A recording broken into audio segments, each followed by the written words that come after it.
जी student, कैसे हो आप लोग? आई होप आप लोग बहुत ही बढ़िया होंगे एंड पढ़ाई आप लोग की बहुत ही बढ़िया चल रही होगी। सॉरी, पढ़ाई तो नहीं कर रहे होगे, लेकिन चलिए कोई बात नहीं।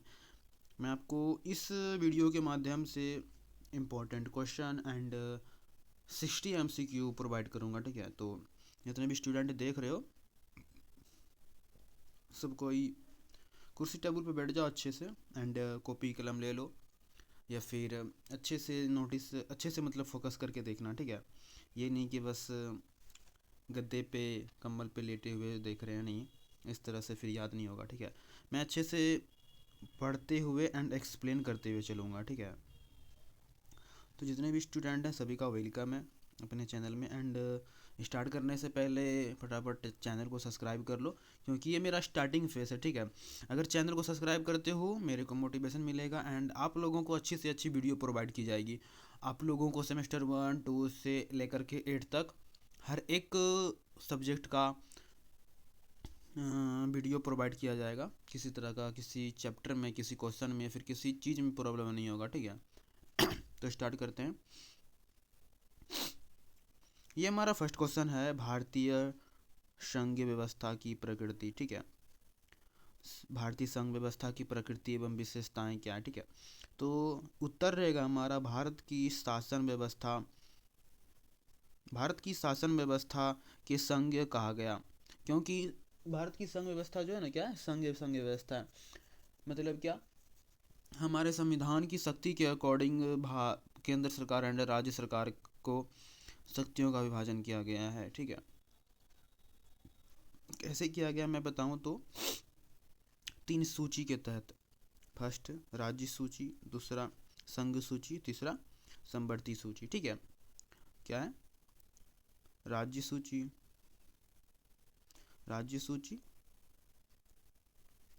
दूसरा है संघ सूची,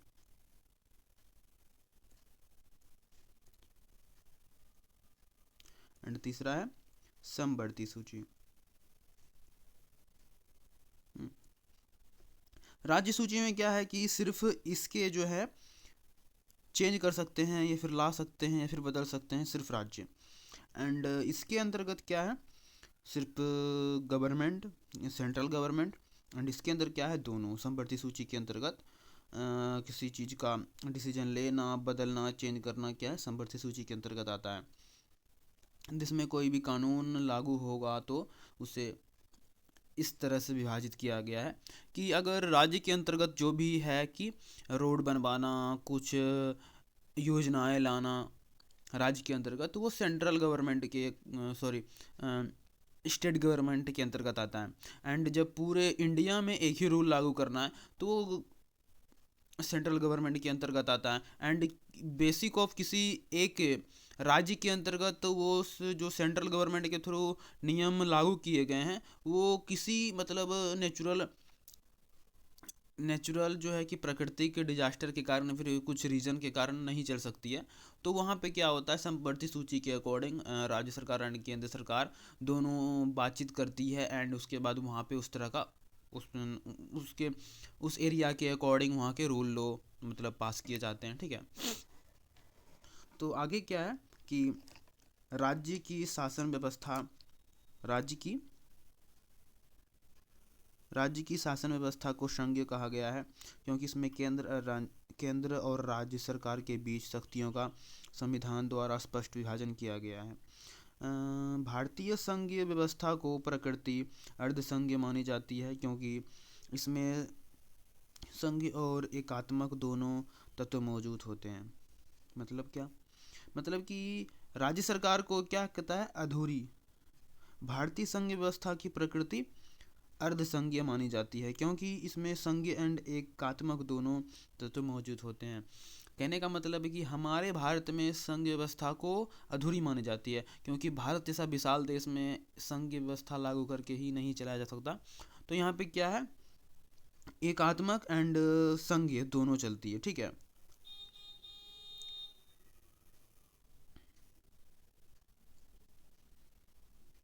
एंड भारतीय संघ व्यवस्था की प्रमुख विशेषताएं इस प्रकार है कि पहला तो यहाँ पे क्या, लिखित संविधान है। भारत का जो संविधान है वो लिखित संविधान है, क्योंकि भाई बहुत ही बड़ा भारत है एंड वहाँ के संविधान को अगर लिखित नहीं रखा गया तो बहुत ही समस्या आ सकती है, ठीक है। एंड उस हमारे संविधान को क्या किया है, लिखित है, ठीक है। ये संघीय भारत, ये जो है हमारा भारतीय संघ व्यवस्था की प्रमुख विशेषता है। एंड ये जो पॉइंट है ना,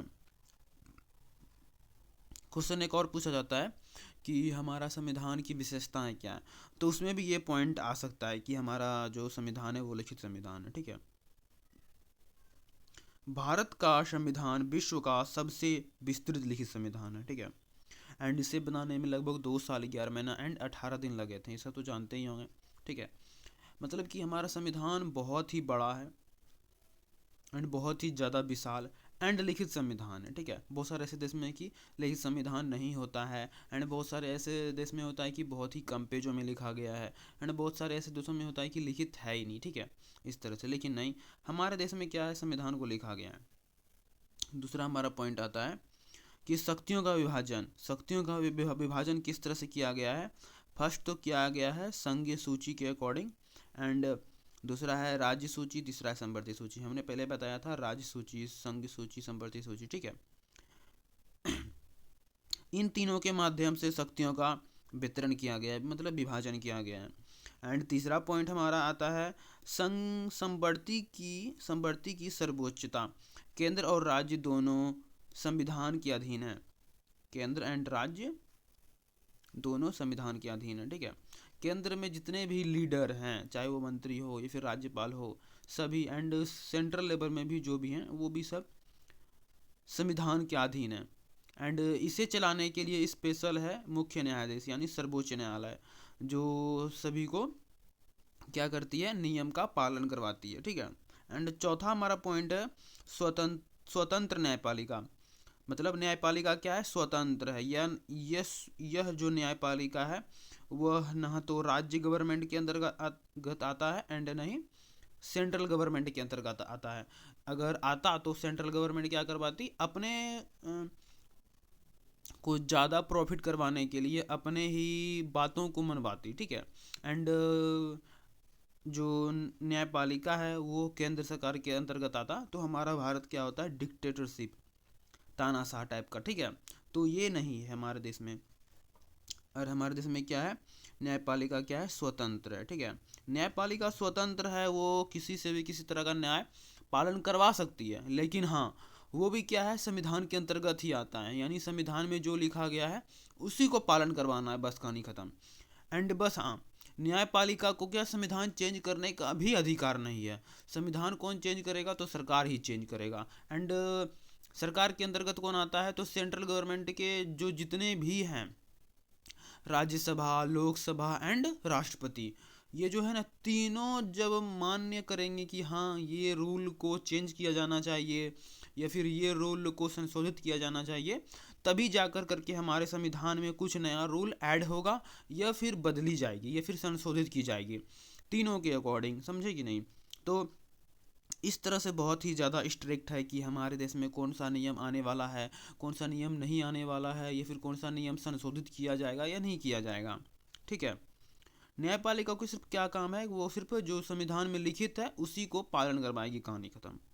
एंड सर्वोच्च न्यायालय संविधान का रक्षक है, ठीक है। विवाद का समाधान करता है, जो भी विवाद होता है उसको वो क्या करता है, समाधान करता है।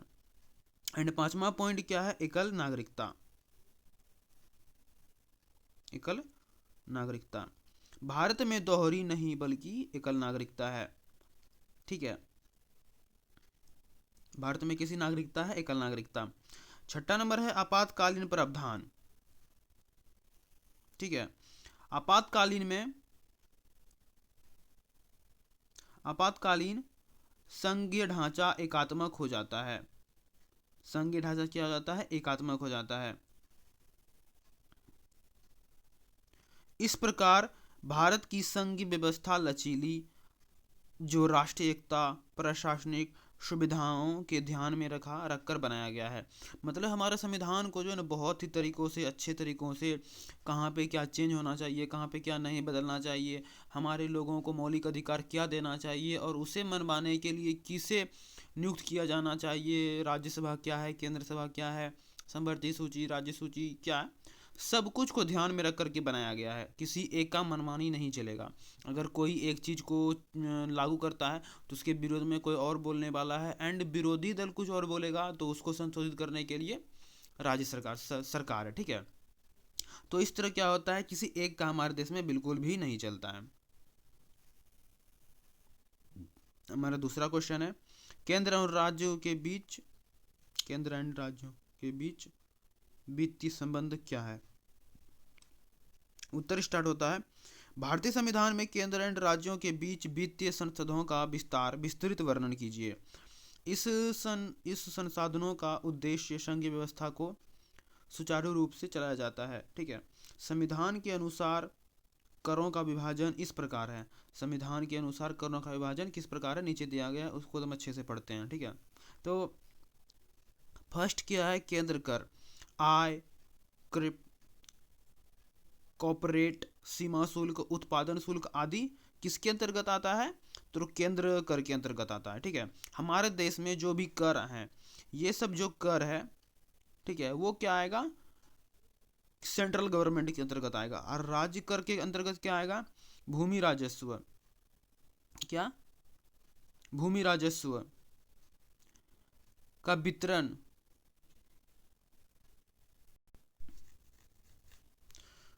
फर्स्ट था क्या हमारा, केंद्र कर, जो आयकर है, सीमा शुल्क, उत्पाद शुल्क, मतलब हमारे देश में जितनी भी फैक्ट्री हैं, जितने भी प्रोडक्ट हैं, जितने भी सर्विसेज हैं, सब में जो भी कुछ टैक्स जो निश्चित की गई है वो क्या होगा, हमारा केंद्र सरकार लेगा, ठीक है। एंड राज्य के अंतर्गत क्या आता है, भूमि राजस्व, एंड स्टाम्प शुल्क, शराब कर आदि, ये क्या आते हैं, हमारे राज्य सरकार के अंतर्गत आते हैं। साझा कर क्या है, मतलब दोनों पे किसका अधिकार है, आयकर एंड वस्तु सेवा कर, जीएसटी, इसके अंतर्गत दोनों का भागीदारी आता है, ठीक है। राज्य को केंद्र से सहायता भी दी जाती है, जिसमें अनुदान कहा जाता है। इसके अतिरिक्त वित्तीय आयोग का गठन किया जाता है।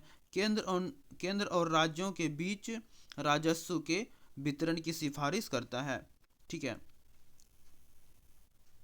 जीएसटी ने भारत की कर प्रणाली को सरल और एकीकृत बनाया है। इस प्रकार वित्तीय संबंधी संघीय संतुलन बनाए रखने में महत्वपूर्ण भूमिका निभाता है।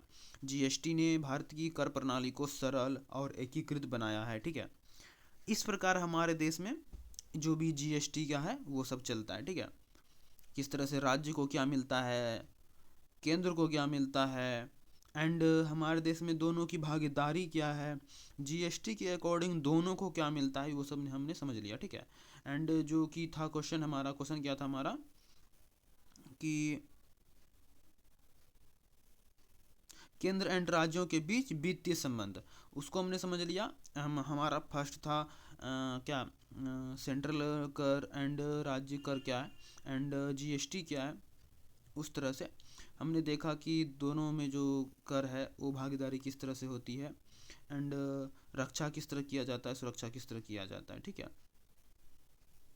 हमारा नेक्स्ट क्वेश्चन रहेगा, केंद्र और राज्यों के बीच वित्तीय संबंध क्या है, ठीक है, विधायी संबंध क्या है, ठीक है, सॉरी।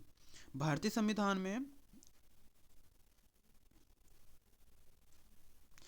संविधान में केंद्र और राज्यों के बीच विधायी संबंधों का अनुच्छेद 245 से 254 तक स्पष्ट किया गया है। विधायी शक्तियों का वितरण 3 सूचियों के माध्यम से किया गया है। फर्स्ट संघीय सूची, राज्य सूची, संवर्ती सूची। हमने बताया था ना कि विधायी संबंध 3 भागों में बटा हुआ है, संघीय सूची, राज्य सूची और संवर्ती सूची, ठीक है। तो किस तरह क्यों बटा गया है, तो यहाँ पढ़ते हैं, भारतीय संविधान में केंद्र और राज्यों के बीच विधायी संबंधों के अनुच्छेद 245 से 254 तक स्पष्ट किए गए हैं। कहाँ तक स्पष्ट किए गए हैं, 245 से 254। शक्तियों का वितरण 3 भागों में 3 सूचियों के माध्यम से किया गया है, राज्य सूची, संघीय सूची, राज्य सूची, संवर्ती सूची, ठीक है। संघीय सूची में रक्षा, विदेश नीति, रेल, मुद्राएं आती है, एंड पुलिस, स्वास्थ्य, कृषि, स्थानीय शासन वो राज्य सूची के अंतर्गत आता है। एंड समवर्ती सूची में क्या आता है? शिक्षा, विवाह, श्रम, वन आदि क्या आते हैं? समवर्ती सूची के अंतर्गत आते हैं। हमारे राज्य में वन हो, विवाह हो एंड क्या शिक्षा, वो क्या है, दोनों मैनेज कर सकते हैं। एंड राज्य में क्या है? पुलिस, स्वास्थ्य, कृषि, स्थानीय शासन, वो क्या होगा? राज्य संघ सूची के अंतर्गत आएंगे, उसे ये राज्य मैनेज करेगा। एंड संघ सूची के अंतर्गत क्या आता है? रक्षा, हमारे देश की रक्षा, बॉर्डर रक्षा, विदेशी नीति, विदेश में क्या, विदेश से क्या लाना है, क्या ले जाना है, आयात निर्यात, रेल एंड मुद्रा आदि का क्या है, वो गवर्नमेंट, सेंट्रल गवर्नमेंट देखती है, ठीक है। एंड ये हमारा आता है समवर्ती सूची में केंद्र और राज्यों दोनों कानून बना सकते हैं। समवर्ती सूची में क्या है? राज्य एंड केंद्र दोनों कानून बना सकते हैं, लेकिन टकराव की अस्थाई में केंद्र का कानून प्रभावी होता है। एंड जब लास्ट में किसी तरह का किसी से भी गलती हो जाती है तो लास्ट में प्रभावी किसका होता है? सेंट्रल गवर्नमेंट का होता है, क्योंकि सेंट्रल गवर्नमेंट के पास ज़्यादा पावर आती है एंड राज्य गवर्नमेंट के पास कम पावर आती है। क्योंकि राज्य ये चाहेगा कि हमारा जो है ना देश, हमारा जो एरिया है वो फ्री हो जाए, यानी उसका सिर्फ हम उस पे हमारा ही शासन चले, मतलब कि यहाँ के हर एक रूल का हम ही चालू करें, जितना भी कर होगा सब हम लें। तो ऐसा नहीं होगा, केंद्र सरकार का भी वहाँ पे चलेगा। इसी कारण ज़्यादा पलड़ा भारी केंद्र सरकार का ही होता है, ठीक है। एंड आपातकाल में संसद राज्य सूची के विषय पर भी कानून बना सकती है। इस प्रकार विधायी संबंध राज्य की एकता, प्रशासनिक नियंत्रण को मजबूत करता है। मतलब नहीं समझे? आपातकाल में संसद राज्य सूची के विषय पर भी कानून बना सकती है। मतलब कहने का, अगर हमारे राज्य में, किसी एक राज्य में स्पेशल बाढ़ आ गया हो या फिर किसी तरह का भी कोई तरह का विपदा, मतलब सूखा पड़ गया हो, तो वहाँ पे क्या है कि केंद्र भी उसमें इन्वॉल्व हो करके वहाँ के प्रॉब्लम को सॉल्व करने का, अगर किसी तरह का पैसा का कमी हो गया है तो वहाँ पे क्या करेगा? केंद्र हेल्प करेगी, ठीक है। एंड इस तरह से क्या होता है, हमारा पूरा देश चलता है, ठीक है। अगर किसी राज्य में प्रॉब्लम आ गई हो, वहाँ का तो जो सीमा शुल्क है या फिर किसी तरह का वो वाला शुल्क जो कि सेंट्रल को जाता है, वो तो जा रहा है। एंड जब प्रॉब्लम की बात आ रही हो, बाढ़ आ गया जैसे, सूखा पड़ गया हो जैसे, तो वहाँ तो सिर्फ स्पेशल केंद्र सरकार ही, मतलब केंद्र सरकार ही नहीं देखेगी, केंद्र सरकार ही देखेगी, ऐसा कोई रूल नहीं है। विपदा पड़ने पर सेंट्रल गवर्नमेंट भी हेल्प करेगी, ठीक है, ठीक है कि नहीं? तो इस तरह से हमारा देश चलता है, ये नहीं कि प्रॉब्लम के टाइम सिर्फ हमारा राज्य सरकार ही देखेगी, ऐसा नहीं होता है। इस तरह से हमने देखा कि सूची किस तरह से विभाजित की जाती है। फर्स्ट हमारा राज्य सूची, समवर्ती सूची एंड संघ सूची देखा। एंड कहाँ पे किसका पलड़ा भारी होता है, सेंट्रल गवर्नमेंट में ज़्यादा पावर होती है। एंड राज्य में किसी सूखा, अगर किसी तरह का समस्या आ गया हो तो वहाँ पे क्या करेगा? सेंट्रल गवर्नमेंट भी हेल्प करेगी, ये भी हमने देख लिया। तो हमने 4 पॉइंट पर आज बात किया एंड इस क्वेश्चन में, एंड 4 पॉइंट हमारा लगभग कंप्लीट हो गया, ठीक है। एंड नेक्स्ट क्वेश्चन में देख चलते हैं, मूव करते हैं। इसके बाद क्या होगा? ऑब्जेक्टिव देखेंगे, 60 ऑब्जेक्टिव, ठीक है, अच्छे से कंप्लीट करेंगे। तो 4 नंबर हमारा है क्वेश्चन, भारत में निर्वाचन आयोग की संरचना, शक्ति एंड कार्य क्या है? तो भारत में निर्वाचन आयोग एक संवैधानिक संस्था है जिसकी स्थापना अनुच्छेद 334 के अंतर्गत की गई है। इसका मुख्य उद्देश्य स्वतंत्रता और निष्पक्ष चुनाव करवाना है। मतलब भारत में निर्वाचन आयोग की संरचना, शक्ति का एवं कार्य क्या? मतलब कि हमारा निर्वाचन आयोग का मतलब है कि हमारे देश में जो है ना क्या, अच्छे से स्वतंत्र निष्पक्ष चुनाव करवाना है। इसका काम क्या है? चुनाव करवाना, कहानी खत्म। एंड चाहे बूढ़ी हो चाहे दादी हो, वो नहीं आ सकती है तो क्या, उसके लिए एक अच्छे से विशेष सेवा होना चाहिए कि उसको अच्छे से, वो हमारे देश में अच्छे से जहाँ पे वोट दिया जाता है वहाँ पहुँच जाना चाहिए। मतलब हर एक आदमी को, चाहे लेडीज़ हो या फिर किसी भी छोटे छोटे, पहले क्या होता था, छोटे से जाति या फिर लेडीज़ को वोट देने का अधिकार नहीं था। तो वही देखा जाता है कि कहीं पे इस तरह का नियम नहीं हो कि छोटे जाति को वोट नहीं दिया जाना चाहिए, या फिर कहीं पे किसी तरह का वो होता है ना, जो पहले क्या होता था गुंडागर्दी होता था कि हमारा अगर लीडर है तो इसी को वोट दो ज़बरदस्ती, इस तरह से नहीं होना चाहिए। ये इस चीज़ का ध्यान क्या करती है, भारत में निर्वाचन आयोग देखा देखा करते हैं, ठीक है। और क्या क्या देखते हैं इधर देखिए, करती है। संरचना क्या है, निर्वाचन आयोग में एक मुख्य निर्वाचन आयुक्त और अन्य निर्वाचन आयुक्त होता है। शक्ति चुनाव कार्यक्रम घोषणा करना कब होगा, एंड आचार संहिता लागू करना, इसके अंतर्गत ये क्या है उसका कार्य है कि ये सब किया जाएगा। एंड राजनीतिक दलों को मान्यता देना, चुनाव चुनाव चिन्ह आवंटित करना, लोकसभा विधायिका, मतलब क्या है इसके अंतर्गत क्या क्या पावर आती है, उसकी शक्तियाँ क्या क्या है, निर्वाचन आयुक्त की शक्तियाँ क्या क्या है, ये 4 शक्तियाँ हैं। पहला शक्तियाँ क्या, चुनाव कार्यक्रम घोषित करना, चुनाव कब होगा, कितने दिन में होगा, कितने दिन के अंतर्गत परिणाम निकल के आएगा, आचार संहिता कब लागू करना है, किस तरह से लागू करना है, एंड कहाँ पे क्या रूल होना चाहिए, एंड कहाँ पे क्या किस तरह से देखा जाना चाहिए पूरा। एंड तीसरा है राजनीतिक दलों को मान्यता देना, एंड चुनाव चिन्ह को आवंटित करना। चुनाव जो चिन्ह होता है ना, किसी का तीर छाप होता है, किसी को घड़ी छाप देते हैं, किसी को खटिया छाप देते हैं, तो इस तरह से वो क्या करती है, वो निर्वाचित आयुक्त ही देखती है कि किसको किस तरह का छाप देना है। एंड कार्य क्या है, हमने क्या देखा कि उसके अंतर्गत क्या आते हैं, वो अनुच्छेद किसके अंतर्गत आता है, 324 के अंतर्गत, ठीक है। एंड शक्ति क्या है, 4 शक्ति है। एंड कार्य क्या है वो देखते हैं।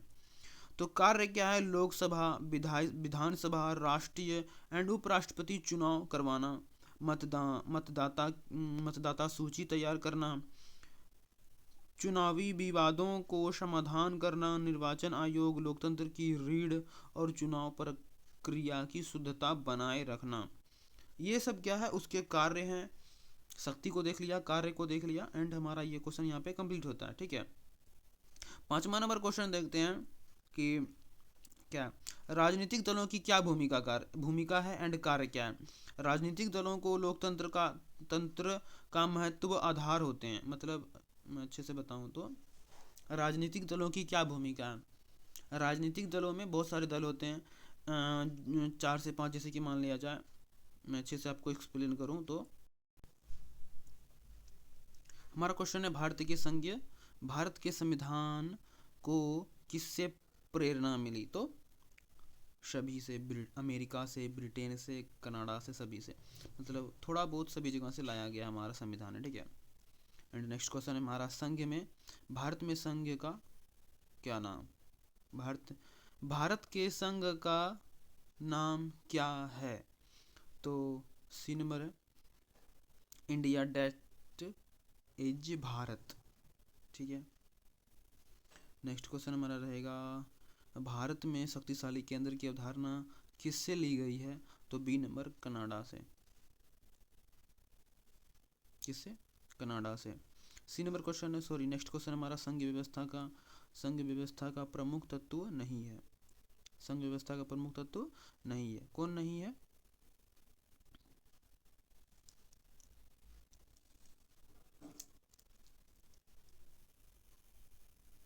तो सी नंबर हमारा हो जाता है एकल नागरिकता। नेक्स्ट क्वेश्चन रहेगा, संवर्ती सूची किससे ली गई है, नेक्स्ट हमारा आंसर रहेगा ऑस्ट्रेलिया से, ठीक है। नेक्स्ट क्वेश्चन है, भारत में संविधान संशोधन की प्रक्रिया कैसी है, तो मिश्रित। एंड नेक्स्ट क्वेश्चन, संघीय विवादों का निपटारा कौन करता है, संवर्ती सूची।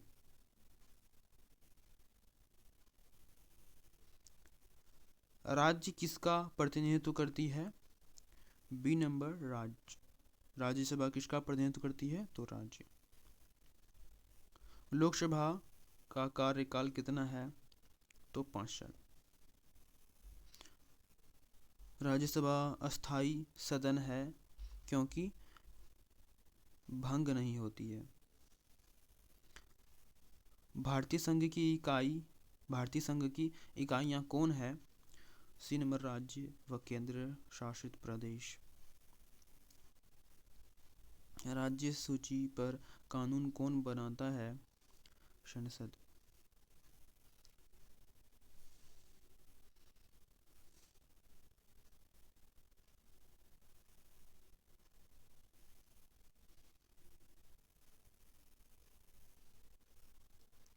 अवशिष्ट शक्ति किसके पास है? केंद्र के पास। संघीय व्यवस्था का उद्देश्य है राष्ट्रीय एकता। भारत संघीय व्यवस्था का स्वरूप कौन सा है? मिश्रित। संविधान सभा के अध्यक्ष कौन थे? राजेंद्र प्रसाद। संविधान मसौदा समिति के अध्यक्ष कौन थे? अंबेडकर। भारत में कितने राज्य हैं? 28।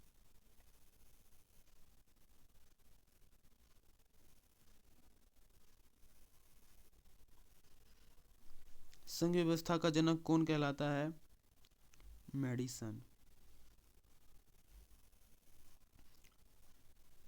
संघीय शासन का सर्वोच्च उदाहरण है अमेरिका।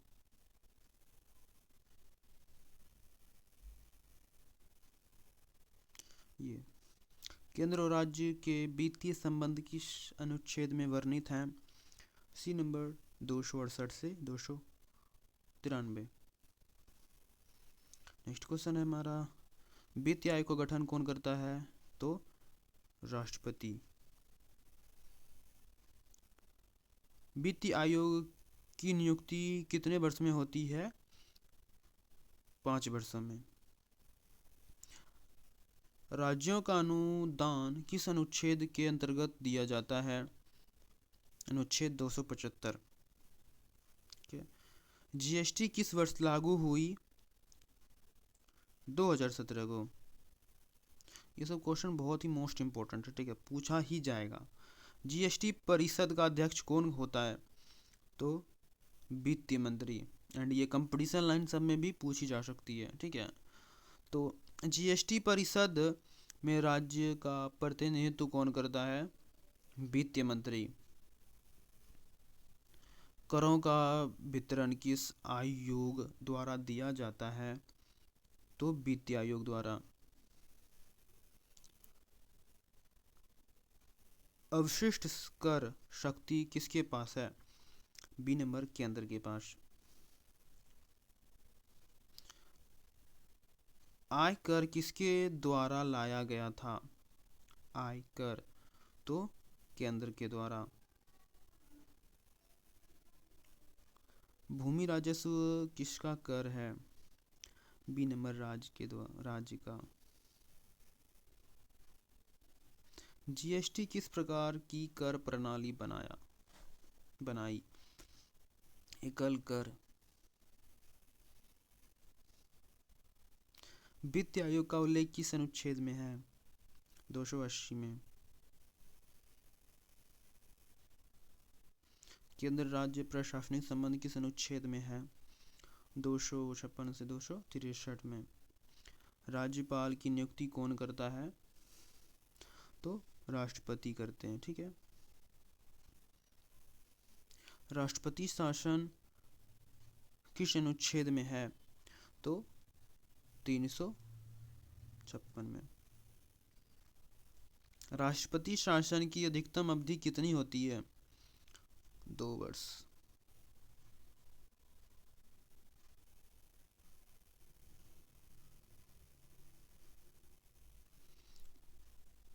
केंद्र राज्य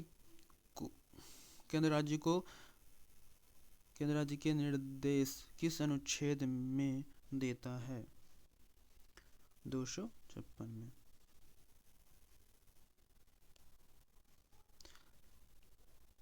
अंतरराज्य परिषद का उल्लेख किस अनुच्छेद में है? तो 263।